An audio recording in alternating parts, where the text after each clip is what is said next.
Hello everyone! For today's video, gagawa tayo ng flower fuzzy wire tulips tutorial, and the material needed is fuzzy wire, 1 pieces of stick, scissors, green tape, and glue gun. Para sa first step is paggawa ng petal. Dalawang kailangan natin fuzzy wire and titiklopin natin to sa gitna.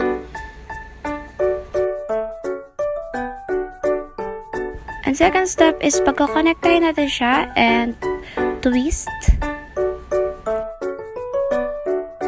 Next step is twist tayo sa gitna.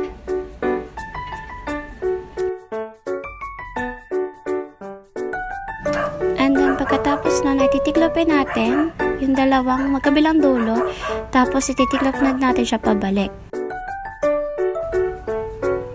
And then pagkokonektahin din natin yung dalawang dulo sa kabila at ititwist din natin. Pagkatapos nun ay yung magkabilang dulo ay lalagay natin sa gitna and ititwist natin para hindi matagkal.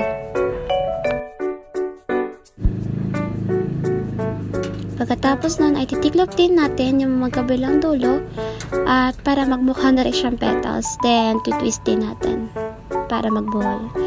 Then yan, titiklopin lang natin ng bahagya. Yan. Sa flowers at tulips ay kakailanganin natin ng 4 na petals para magawa ito. And kasunod na nun ay gagawa tayo ng dahon. Kailangan natin ng 2 green fuzzy wire. Itiklop ulit natin sa gitna. Tapos ikokonekta natin. And twist. Pagkatapos nun ay titiklopin ulit natin sa kabila. At yon ay twist ulit natin. Yan. After nan ay pagdidikitin natin ang 2 petals gamit ng glue stick.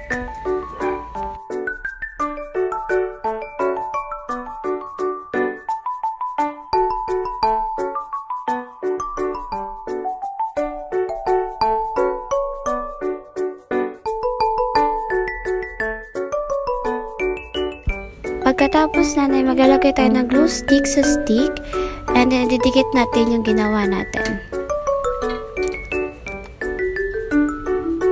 Didikit lang natin yung 2 petals para magmukha na siyang tulips. Yan.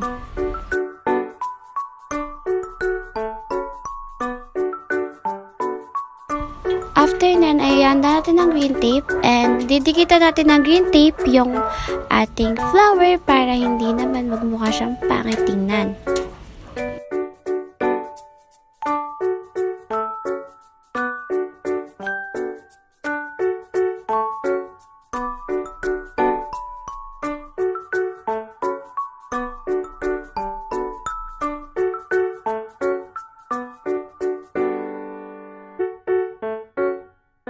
After that, ay kapag napunta na kayo sa gitnang bahagi ng flower, ay ilalagay natin ang, syempre, yung dahon ng tulips.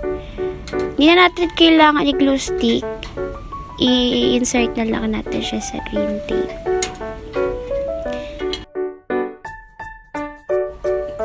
Then, tada! This is the final product of our fuzzy wire tulip flower. Thanks sa panonood!